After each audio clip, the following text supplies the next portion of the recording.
Hearty welcome to all knowledge seekers to my channel. This is Dr. Madhusudan Rao Kadapa. In some other video, I have explained about the principles of management as proposed by Henry Fayol. So among the 14 principles, the second one is authority and responsibility. So in some other video, I have given detailed explanation of the division of work, and in this particular video I will explain about the authority and responsibility. Now coming to authority. Authority is the empowerment of an individual working in a particular position. So the empowerment to a person to take decision, to take action, or to take care of certain things. This empowerment is given to a particular person at any position, maybe due to his level in the organization, you may call otherwise the position he is holding, and due to his personal attitude. So this authority may be divided into two types, official and personal. The official authority is the empowerment of an individual by virtue of his position. So any person in that position will have that authority. So like you can take the police department where we have different levels, maybe an inspector, a DSP, SP, like that. So at different levels the authorities, level of authority or extent of authority will change. So each position will be defined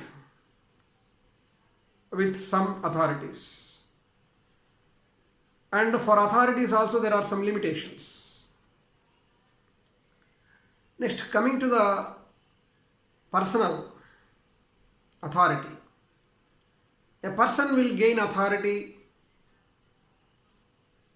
by virtue of his knowledge, by virtue of his hard work, by virtue of his behavior with others, by virtue of his ability,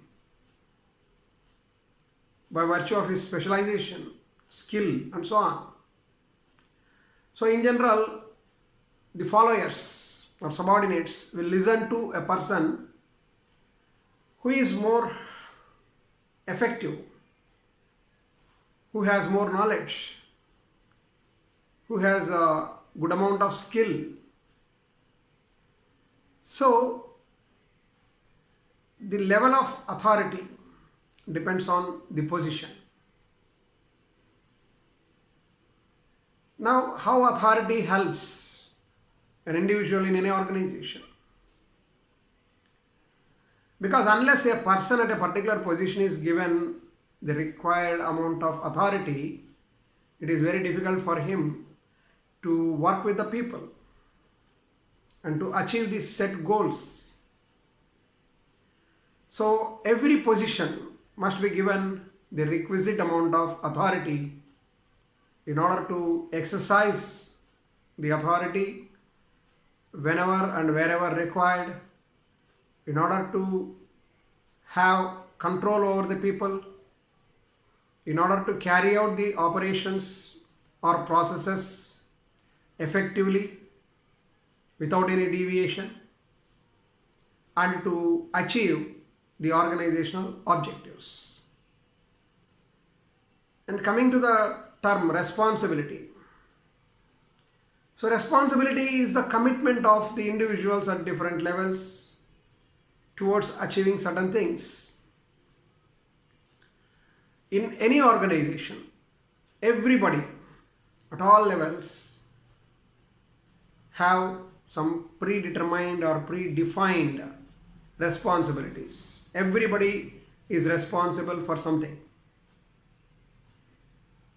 So they have to achieve that. A machine operator is responsible for the production. A maintenance engineer is responsible for keeping the machines in good condition. A production manager is responsible for the entire production process. A safety engineer is responsible for the safety of employees in avoiding the accidents or hazards.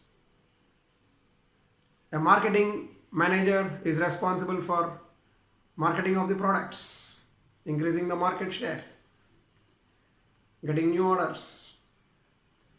A purchase manager is responsible for purchase of materials at optimum costs and to avoid losses due to theft, deterioration, damages, and so on. So everybody in the organization has some responsibility. Now, how to balance these two, authority and responsibility?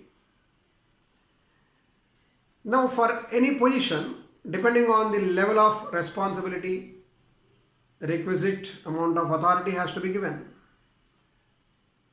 A person with more authority and less responsibility will become irresponsible,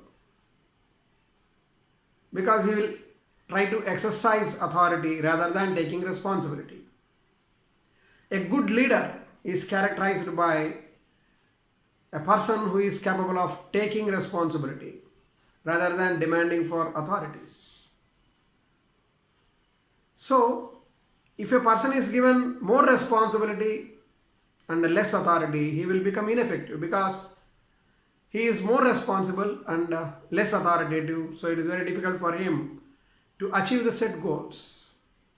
So the authority and responsibility should be balanced such that for every position there will be a predetermined or a predefined level of risk,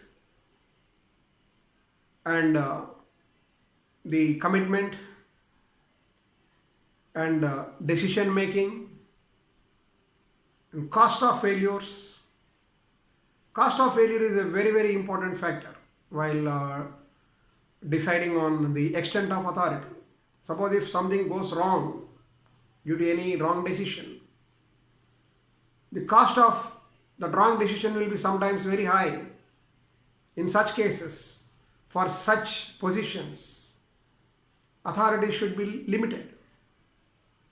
So, while framing the levels or extents of authority and responsibility for different functional areas, one must take into account the accountability of the individual, the skills, expertise the person has, because a person having more responsibility and more, of course, along with his responsibility, having more skills, may be given somewhat more authority also, because the possibility of errors may be less because of his expertise.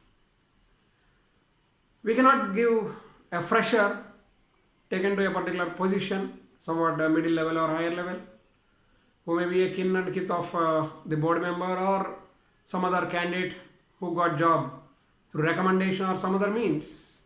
If he is given more authority, he will try to exercise his authority but may not take more responsibility. So, the authorities and responsibilities to individuals must be based on their qualification, experience, skills, cost of failure, if any takes place, cost of failure, and their commitment and their behavior towards the individuals or subordinates in the organization, and so on. So these are all the factors to be considered. So this is how the authority and responsibility should go hand in hand for effective working of the individuals in the organization at all levels. Thank you very much.